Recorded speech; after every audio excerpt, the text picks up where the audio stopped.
Tercer segmento, tercera parte. Y encontré aquí el lugar que menciona el diezmo de los diezmos. Está en Números capítulo 18, versículo 26. Dice, cuando toméis de los hijos de Israel los diezmos que os he dado de ellos por vuestra heredad, vosotros, levitas, presentaréis de ellos en ofrenda medida a Jehová el diezmo de los diezmos. Números 18, 26.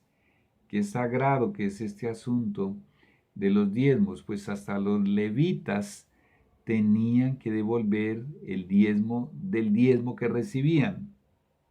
¡Wow! O sea, sus salarios eran pagos de los diezmos de las otras 11 tribus. Y de ese salario ellos mismos a Dios tenían que devolverle la décima parte, el diezmo del diezmo. Vamos pues con la pregunta número 10. Pregunta número 10. En el Nuevo Testamento, ¿qué estableció el Señor para aquellos? Perdón, que aquí se me cerró. En el Nuevo Testamento, ¿qué estableció el Señor para aquellos que anuncian el Evangelio? Mucha atención, como un oficio de tiempo completo. Primera de Corintios capítulo 9, versículo 14. El Señor estableció que estos siervos de Dios vivan del Evangelio, o sea que sean pagos del dinero de los diezmos. Primera de Corintios 9, 14. Vamos a buscarlo. Romanos, Corintios 9, 14. Así también ordenó el Señor a los que anuncian el Evangelio. Se refiere a todos aquellos que dedicaron su vida, consagraron su vida a servir al Señor en la predicación del Evangelio. Así también ordenó el Señor a los que anuncian el Evangelio que vivan del Evangelio. Y llegamos a la pregunta número 11.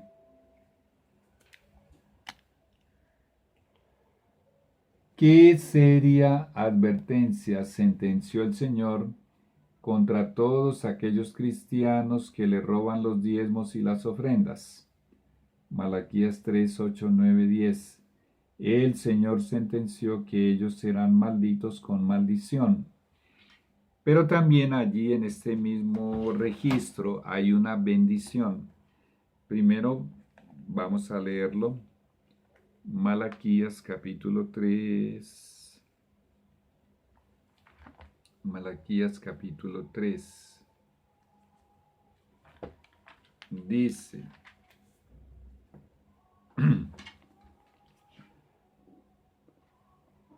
¿robará el hombre a Dios? Pues vosotros me habéis robado, y dijisteis: ¿en qué te hemos robado?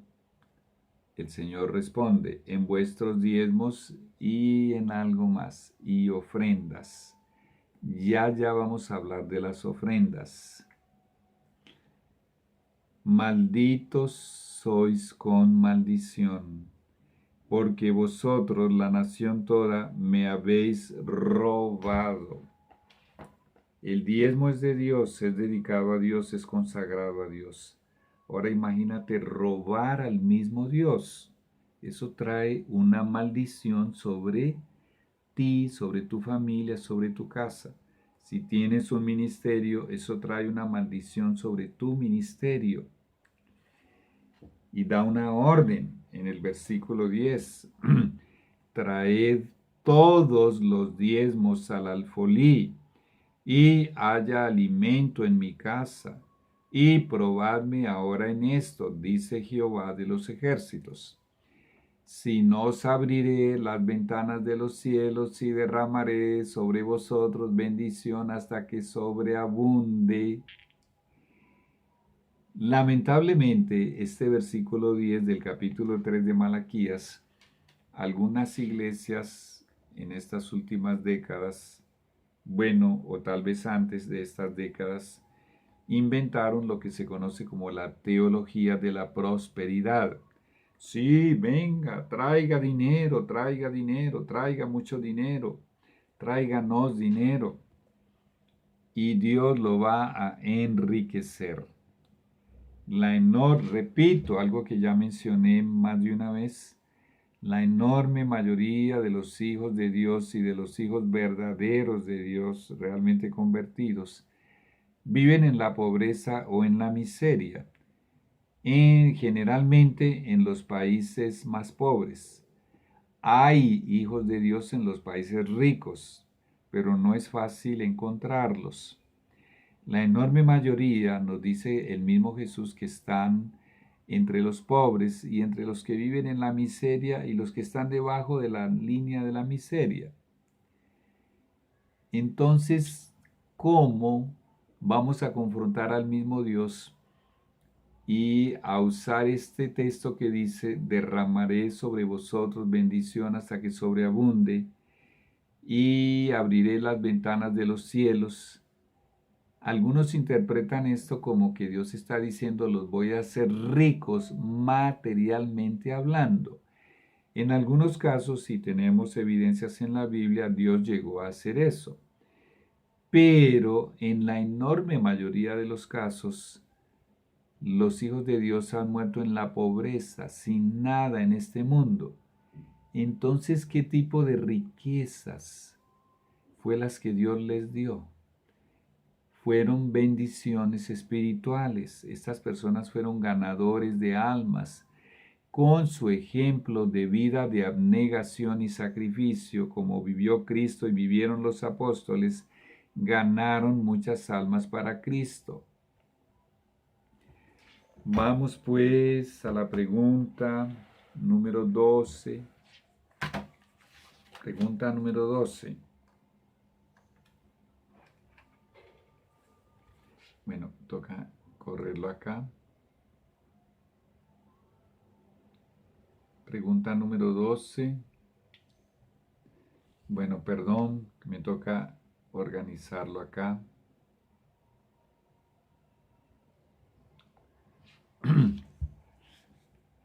¿Cómo debemos todos aquellos que somos hijos de Dios devolverle al Señor las ofrendas?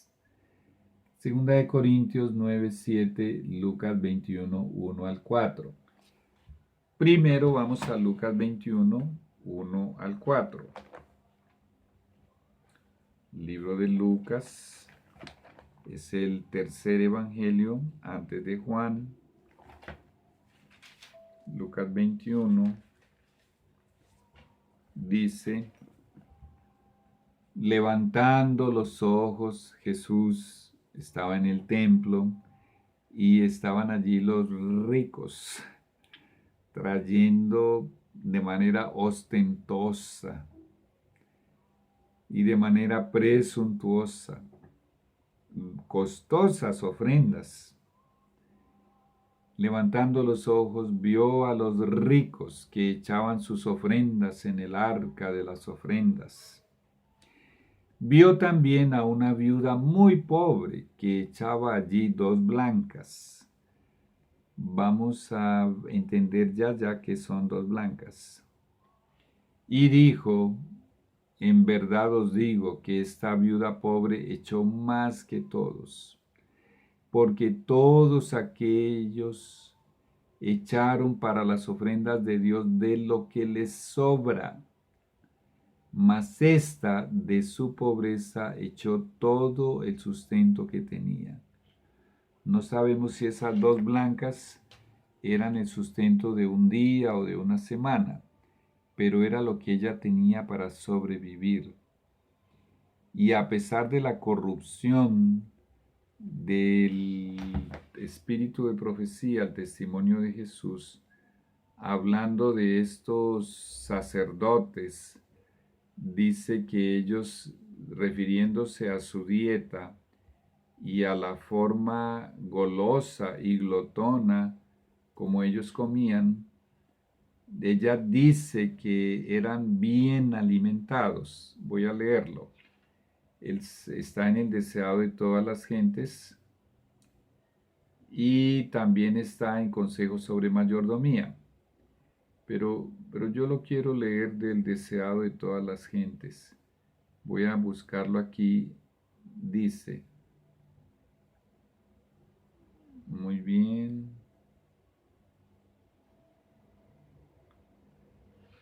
El capítulo 67 y se titula Ayes sobre los fariseos. La página 567.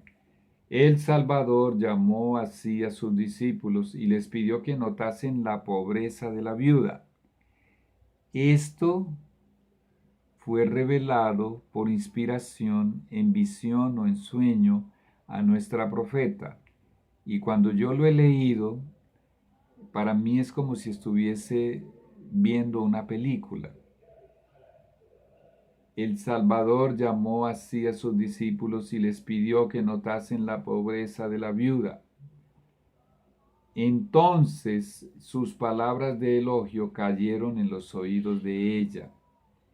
Yo quiero leer la escena para entender mejor. Jesús estaba en el atrio donde se hallaban los cofres del tesoro y miraba a los que venían para depositar sus donativos. Muchos de los ricos traían sumas elevadas que presentaban con gran ostentación. Jesús los miraba tristemente, pero sin hacer comentario acerca de sus ingentes ofrendas. Luego su rostro se iluminó al ver a una pobre viuda acercarse con vacilación, como temerosa de ser observada, mientras que los otros iban con ostentación, mostrándose que los vieran. Mientras los ricos y altaneros pasaban para depositar sus ofrendas, ella vacilaba como si no se atreviese a ir más adelante. Y sin embargo anhelaba hacer algo, por poco que fuese, en favor de la causa que amaba. Miraba el donativo que tenía en la mano. Era muy pequeño, era todo lo que tenía para comer, en comparación con los que traían aquellos que la rodeaban, pero era todo lo que tenía. Aprovechando su oportunidad, echó apresuradamente sus dos blancas y se dio vuelta para irse. Pero al hacerlo, notó que la mirada de Jesús se fijaba con fervor en ella. Imagínate la mirada de amor, de gratitud, porque eso ella se lo estaba dando a Dios. Jesús la miró con esa simpatía, con esa gratitud, con ese amor, entendiendo el sacrificio que estaba haciendo para hacer algo por Dios, por la causa, por la obra de Dios. El Salvador llamó así a sus discípulos y les pidió que notasen la pobreza de la viuda. Entonces sus palabras de elogio cayeron en los oídos de ella, de la viuda pobre, viuda y pobre. De verdad os digo que esta pobre viuda echó más que todos. Lágrimas de gozo llenaron sus ojos al sentir que su acto era comprendido y apreciado. Muchos le habrían aconsejado que guardase su pitanza para su propio uso, porque era viuda y era muy pobre. Puesto en las manos de los bien alimentados sacerdotes. Lamentablemente esto hay que decirlo de la enorme mayoría de los pastores a nivel mundial. muy bien alimentados. Y nos enseña la Escritura que la enorme mayoría de ellos son falsos pastores, así como estos eran falsos sacerdotes, que por cierto eran los que pastoreaban las ovejas de Dios en la época. Y un día, si no se arrepienten de lo que están haciendo, le van a pagar a Dios, le van a pagar muy caro eso que están haciendo con las ovejas. Puesto en las manos de los bien alimentados sacerdotes, se perdería de vista entre los muchos y costosos donativos traídos a la tesorería. Pero Jesús comprendía el motivo de ella. Ella creía que el servicio del templo era ordenado por Dios y anhelaba hacer cuanto pudiese para sostenerlo. Yo he viajado por muchos países, he estado en muchas ciudades, he encontrado mucha gente que realmente se encuentra entre la espada y la pared, gente pobre, muy pobre, y dice, mire el carro de ese pastor, mire el barrio en que vive, mire la ropa que viste, mire cómo come, mire la cantidad de plata que tiene. Y yo en esta pobreza que mal tengo que comer, ¿cómo le voy a dar ese dinero a ese hombre? Pues es exactamente la misma escena que se está viviendo aquí.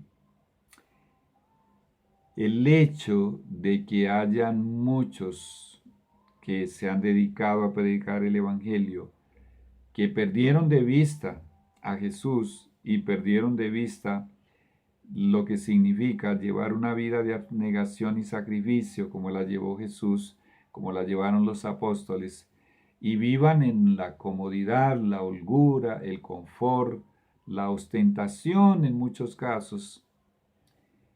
Eso no significa que el hecho de que ellos hayan perdido la espiritualidad y hayan perdido de vista a Jesús, que el servicio no siga siendo de Dios. Es la misma escena, la que estamos viendo aquí. Y el Señor no va a probarnos por robarle lo que es de Dios, es consagrado a Dios y es dedicado a Dios, que es el diezmo. Él no va a probarnos si le robamos a Dios y nos quedamos con ese dinero, que porque hay gente deshonesta o que dicen que están sirviendo a Dios, pero no tienen la mínima idea de lo que es una vida de abnegación y sacrificio.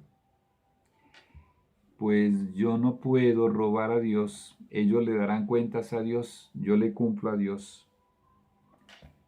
Y sigo leyendo, ella creía que el servicio del templo era ordenado por Dios y anhelaba hacer cuanto pudiese para sostenerlo. Hizo lo que pudo, y por cierto, lo hizo con sacrificio.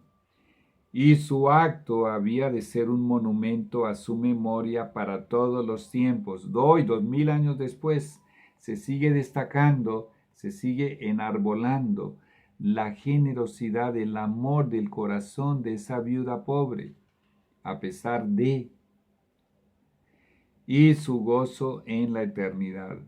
Su corazón acompañó a su donativo, cuyo valor se había de estimar, mucha atención a este detalle, no por el valor de la moneda, sino por el amor hacia Dios y el interés en su obra que había impulsado la acción. Muy bien, ten eso en cuenta. Bueno, vuelvo y repito las palabras de Jesús. En verdad os digo que esta viuda pobre echó más que todos, porque todos aquellos echaron para las ofrendas de Dios de lo que les sobra, mas ésta de su pobreza echó todo el sustento que tenía. En las manos, los depositó en las manos de los bien alimentados sacerdotes que eran ricos, y sin embargo Jesús la elogió porque el servicio de Dios, a pesar de tanta corrupción que hay, sigue siendo servicio de Dios, por Dios y para Dios. Los deshonestos en la administración le rendirán cuentas a Dios. Ya regresamos.